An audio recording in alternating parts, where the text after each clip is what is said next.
Okay, so this is our first solo.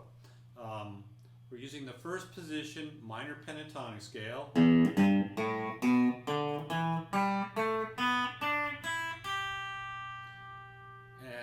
what I first start off with is just a series of hammer-ons.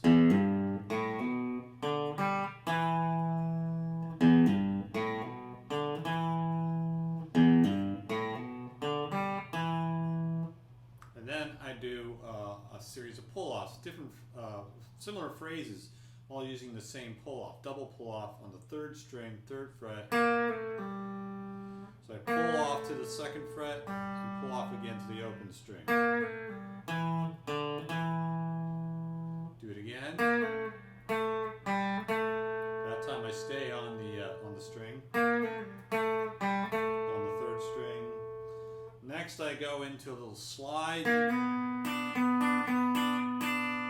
Careful with the phrasing on this. You can break this into three parts.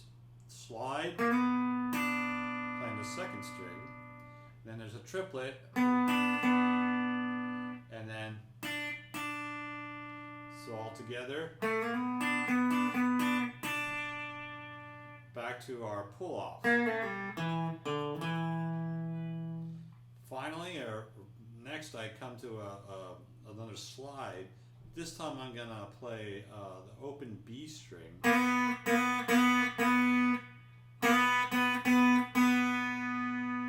Okay, because that's over the B chord, so I want that B note.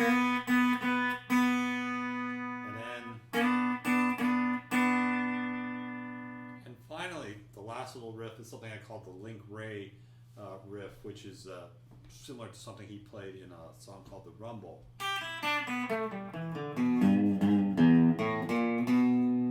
And that's just working down the minor pentatonic scale. But it comes at you pretty quick, so there's these little triplets. 1, 2, 3, 1, 2, 3, 1, 2, 3. And that's it for solo 1.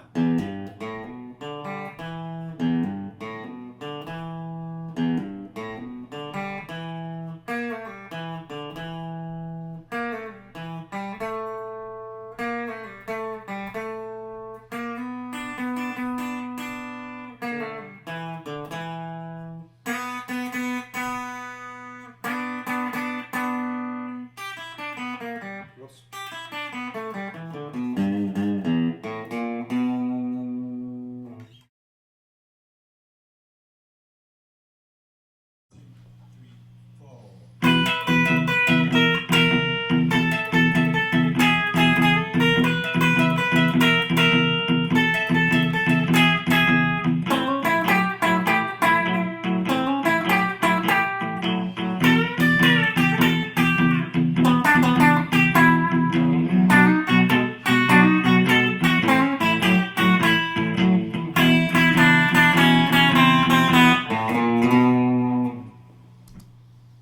Okay, so this is our second solo in our series of 3 solos.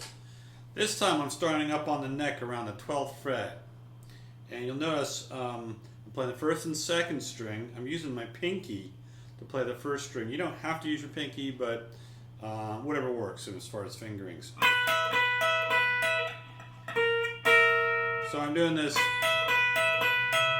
kind of a similar kind of triplet run.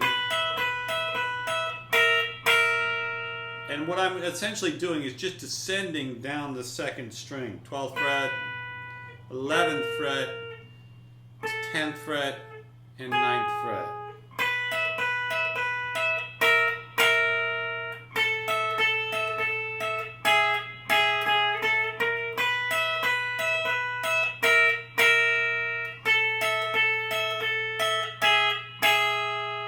Okay, and I'm operating in this 5th position. pentatonic. I go out a little bit, that 9th fret on the 2nd string, that's not really there. But it's okay, we can go outside the scale a little bit. It works pretty well because I'm keeping the E note on the E string 12th fret going the whole time.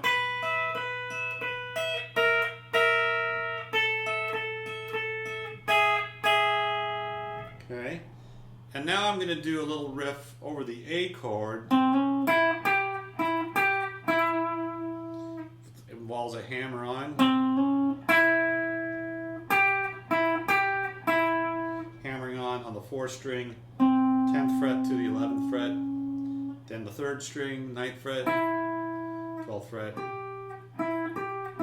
going back and forth there.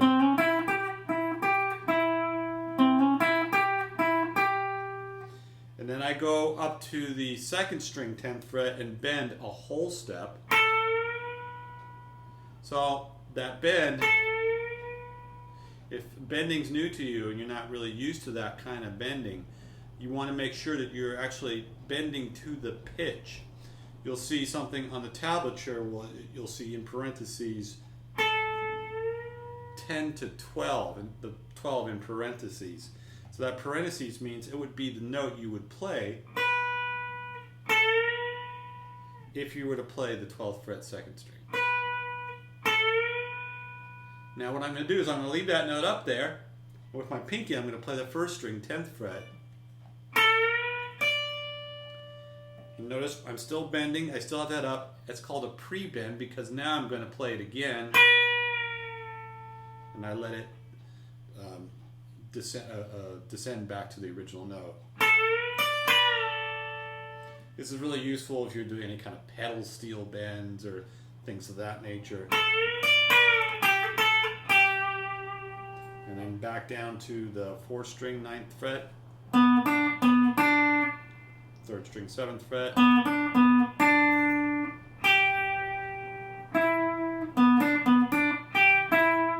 It's pretty self-explanatory.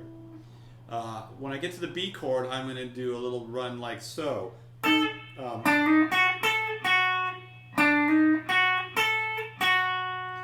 And that's really kind of outlining a B7 chord.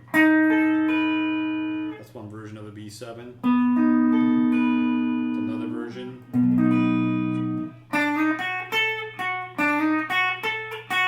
Play it twice and I drop down to the A chord and play the same kind of riff. A little different because I don't want to keep repeating myself. I like using similar riffs because it reinforces the previous riff, but you want to change it a little. And then this classic double stop, kind of a turnaround.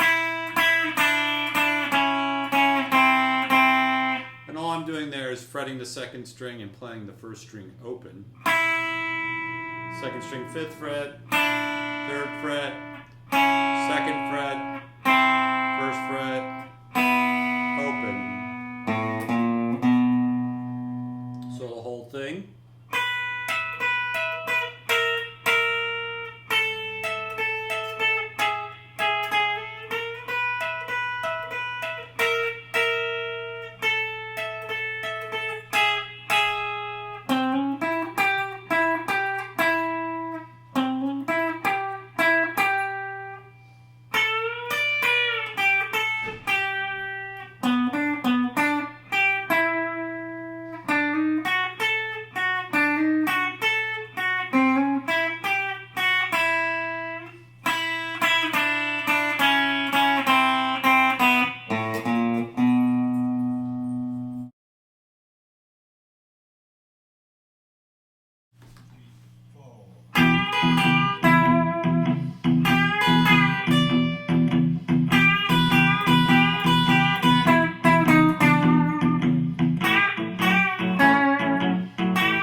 This is our 3rd and final solo, and this one's kind of fun.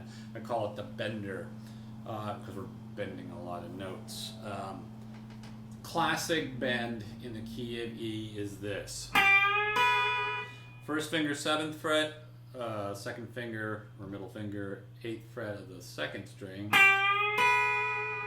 Notice you'll bend that up. You call this an oblique bend. We did one of these earlier in the 2nd solo, but I didn't really explain what an oblique bend was. It's just simply you bend one note and you play the other note underneath it and let them sustain. You can either play this as a double stop together or just one note after the other.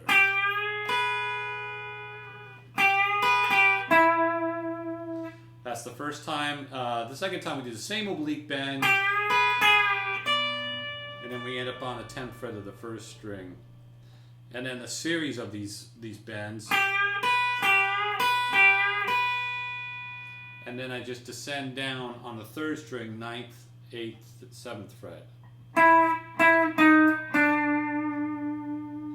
Okay. Now over the A chord, we're going to do another bend, but it's just a more subtle bend. Instead of doing that whole step bend, we're going to do a half step bend.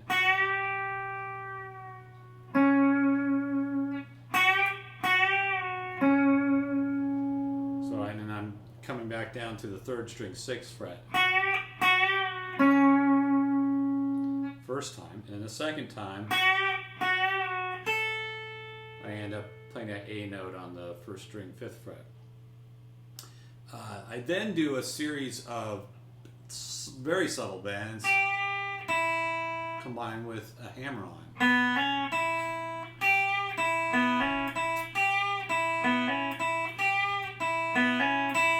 You're going to see a lot of this kind of thing, blues in E, kind of using that open E string.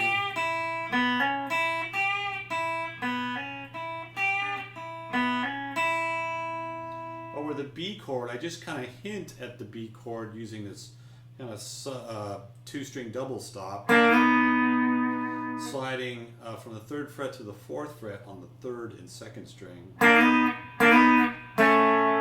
And so I slide into it twice, come back down to the 2nd fret, and then I'm going to, over the A chord, slide into that. Open strings. And I come back to this riff, but I'm going to do it differently. I'm going to do it with double stops. So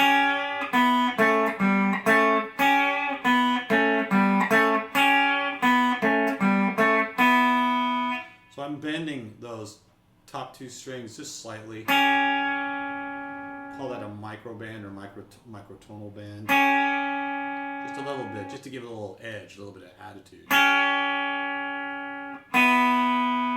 And then 3rd and 2nd string, just borrowing those 2.